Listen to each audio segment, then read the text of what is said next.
हमारे घर के आसपास कई प्रकार के घास फूस होते हैं जो कि अत्यधिक कीमती होती है। ये उन्हीं लोगों के लिए लाभदायक है जो इन्हें जानते हैं। इन्हीं जड़ी बूटियों की मात्रा को मिलाकर अंग्रेज़ी दवाई भी बनाई जाती है जो कि हमें लाभ देती है। परंतु जड़ी बूटियों का असर धीरे धीरे होता है और बीमारियों को जड़ से ख़त्म करने की क्षमता इसमें होती है। हमारे घर के आसपास कई प्रकार की जड़ी बूटी जिन्हें हम उखाड़ कर फेंक देते हैं। कई पशुपालक इन्हें अनजाने में काट कर पशुओं को खिला देते हैं, जिससे पशु हमारे अपेक्षा कम बीमार होते हैं। आज मैं आपको एक ऐसा ही जड़ी के बारे में अवगत कराने जा रहा हूँ।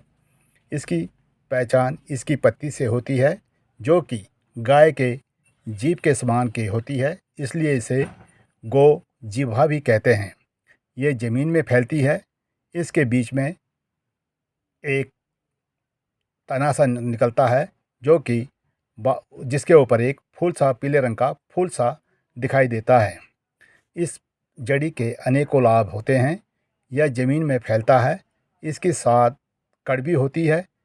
कई लोग इसे साग बनाकर भी खाते हैं। ये हमारे शरीर के खून को साफ़ करता है। रंग साफ हो जाता है।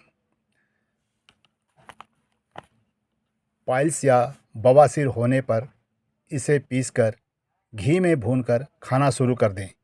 कुछ एक दिनों में आपके दोनों प्रकार के बवासीर, खूनी हो या वादी, में लाभ होगा।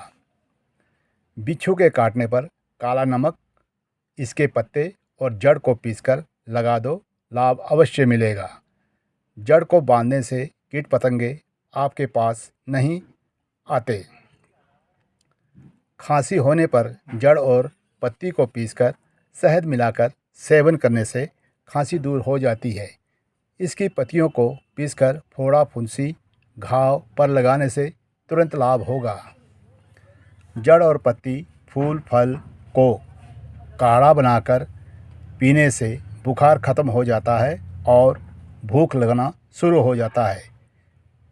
इसके और भी कई नाम हैं, जैसे कि गोजीभा, गोजी, खटपल्ली, जंगली गोभी, गर्जी आदि। इसके अलावा भी इसे किसी अन्य नाम से जाना जाता है तो प्लीज़ कमेंट्स अवश्य करिए। अगर ये चैनल आपको अच्छा लगे तो प्लीज़ लाइक, सब्सक्राइब, कमेंट्स अवश्य करिए। थैंक्स, धन्यवाद।